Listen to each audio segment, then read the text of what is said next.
course, it depends who you are and where you are. If you're sitting in Switzerland, where we are now, then things will be good. We'll onboard different ways of producing food and other products, water that we need, and presumably at some point, notwithstanding Switzerland's neutrality, defend our borders or hope that Europe does the same. If we're sitting in Bangladesh or many other parts of the world, of course, the challenges will be very different.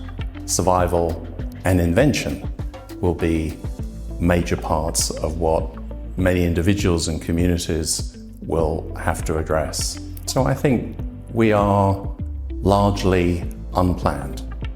From our infrastructure to our education, from our ways of association. Consider the topic of refugees.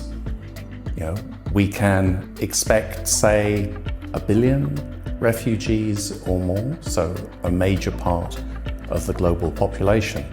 What status will they have? How will they associate? Is there some form of migrant nation, citizenship, that can be endowed upon them or that they will grasp? How will they invest? What will they invest in? What employment rights will they have? Lacking in the main what we understand as the normal rights of Westphalian citizenship. How do we build infrastructure? How do we move around? What rights will we have to travel?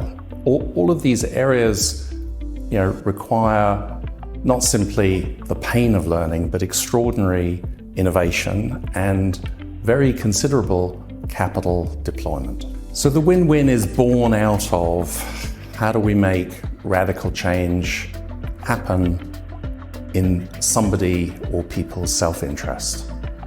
How does it make sense to invest in the right kind of climate resilient infrastructure, to create communities, new businesses, all in support of what people want for themselves as well as their immediate families, communities, tribes, and so on. That's the win-win.